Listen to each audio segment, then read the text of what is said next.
السلام علیکم ورحمت الله وبرکاتہ. قدرمنو دوستانو مسلمانانو وروڼو، نن در سره د یو دوه اشخاصو ویډیوګانې او د هغو خبرې در سره شریکوم. تاسې په غور سره یو وارې واورئ.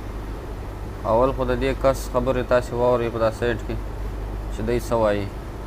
ما ته خو افسوس پر دې باندې ودرېږي چې دا سټوډیو والا باندې چې دوی هم د دغه شان اشخاص راولي او کښېنوي ځان ته او بیا دې ته د دیني عالم نوم هم ورکړي چې دا دیني عالم او د دې څخه پوښتنه کوي. افسوس خو دا ځای دی چې د دغه رنګ لا هم د عالم نه دی، بیا هم دوی راویستی دی کښېنولی. خیر تاسې د خبرې واورئ چې دی څه دلایل وایي.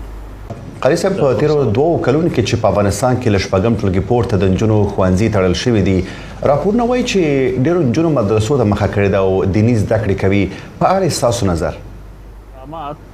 زه غواړم یو لنډ وضاحت ورکم چې یو غلط فهمي ونیسي زموږ مشرانو، سپین ږیرو، حاجي صاحبانو او د کلو د اطرافونو خلکو ته.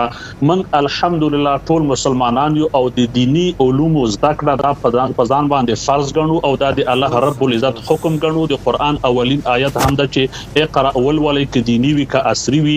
نو د دینی علومو زده کړه کول دا فرض ګڼو. خو په افغانستان کې د دینی مدرسو یا افراطي مرکزونو جوړېدل چې دا د پاکستان نصاب او میتود هغه طریقه دی طرف ته راوړي، دا د افغانستان د راتلونکي لپاره من خطرناکه ځکه ګڼو چې هغه دین چې موږ ته الله او رسول را رسولی چې د اعتدال، د پرمختګ، د اخوتو او د ورورولۍ دین ده، او دغه د پاکستان د مدرسو هغه کوم میتود یا کوم نصاب یا طریقه چې دا په خپلو کې سره مغایر یا مخالفت کې دي.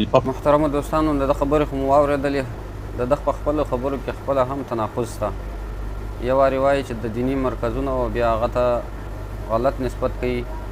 خپل په خبرو کې خپله تناقض دی. او بیا دین خو یو دین دی، دین نه د پاکستان دی، نه د افغانستان دی، نه د بل ملک دی. یو دین دی، یو اسلام دی، یو قرآن دی. دغه مرکزونه هم یو دي. دا نه چې دا د فلاني مرکز دی او دا د فلاني مرکز دی. خپل په خبرو کې خپله تناقض دی، په خپلو خبرو خپله نه پوهېږي. خیر موازنه خو نه کومه، لیکن د ستاسو د ذهن خلاصي دپاره ستاسو د کیدای شي د ډېرو مسلمانانو په ذهنو کې یو سوال داسې راګرځي چې په افغانستان کې دا د نجونو مکتبونه بند سوي دي. نو داسې خلک چې دوی راویستي په سټوډیو کې کښېنولي او بیا د دیني عالم نسبت ورته کوي، پر دې خو زما ډېر افسوس دی. خو ستاسې د ذهن خلاصي دپاره زه د شیخ صاحب محترم شیخ نظام احمد ندیم صاحب یو مختصر کلیپ در سره شریکوم، هغه هم واورئ. انشاءالله چې د ده جواب به هم وسي او ستاسې ذهن به هم خلاص سي. هغه را سره واورئ. چې په مشرق کې یو مسلمان ښځه بې عزته کېږي، د مغرب پر مسلمانانو فرض ده چې د دا ښځې د عزت ساتنه وکړي. دا به نادر وي چې په اسلامي ملک کې، په اسلامي خاوره کې د مسلمانې ښځې د بې عزتۍ لار یو فاسد نظام جوړ کړی او اسلامي نظام حاکم سي، هغه د بې عزتۍ سلسلې ته دوام ورکوي. دا د بې عزتۍ لار خو موږ نه ده جوړه کړې، دا خو مخکې د کفارو غلام نظام هغه دا سلسله روانه کړې وه. نو که زه دغسې روان پاتې شم چې پروا نه کوي ښځه چې په مسجد کې وي، پروا نه کوي د حجابي کې وي، پروا نه کوي کار ته هم روانې، پروا نه کوي د ښځو د سپورټ لپاره چې هم سهار سهار وځي په کلب کې دي ناست دي. الله ته به څه جواب وایم؟ مسلمان ملت ته به څه جواب وایم؟ علماو ته به څه جواب وایم؟ دا د اسلامیت په مجبوري ده چې په دغه ځای کې به اقدام او دا د نظام په کار ګورې په دې پرې نه ده تړلی چې سړی د کفارو رضا حاصله کړي، بس نظام به دې په کار پیدا کړي.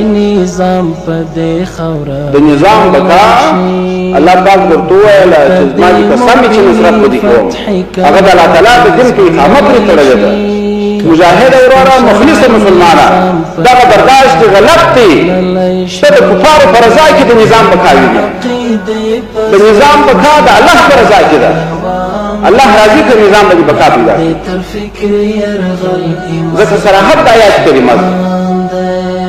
نو په ډېر احترام د هغه مخلصانو سره، د هغه مجاهدینو سره د هغه مسلمانانو څخه غوښتنه کوم چې د نظام سره اخلاص لري د اسلام سره اخلاص لري د خپل برداشت کې په ټویټر او په فیسبوک په دې کې نه تشریح کوي چې ګوره د حکومت لار دا ده که داسې نه وو چې دا تاوان متوجه شي دا تاوان متوجه شي اوس دا تاوانات متوجه هغه ذات چې پیدا کړی هغه ته ولې توجه نشته هغه چا چې دلته کامیاب کړی فتح درکړله هغه ذات ته توجه ولې نشته دا اوس چې دا فتح راغله دا نظام لاس ته راوړي دا اوس د حکومتونو راغلي که د فدایانو په قربانۍ راغلي دا اوس د حکمت راغلي په خبرو دا نظام راغلي که د ځوانانو د سینو په جنګولو باندې راغلي چې د خدرانو د څنګان سره وجنګول دا نظام په قربانۍ راغلي دا په ستړیاو راغلي دا په زندانونو راغلي دا په تکالیفو لیدلو باندې راغلي دي ولې مو دا برداشت وشي د نظام په کام په حکمت پیل کړی دی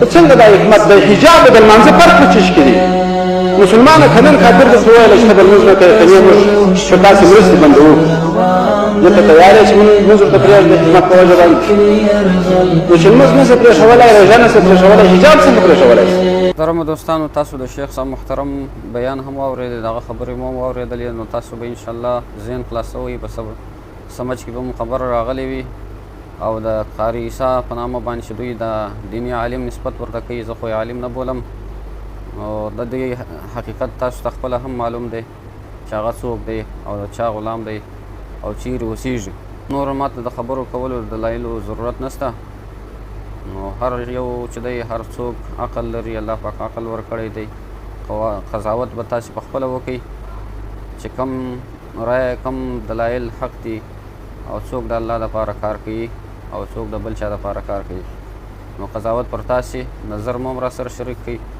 او دا پیغام دا ویډیو د ملګرو سره هم شریک کړئ تر څو د ساده مسلمانانو ذهنونو د خرابېدو نه بچ سي او د داسې خلکو د عقایدو او د داسې خلکو د فکریې د نظریې رد وکړي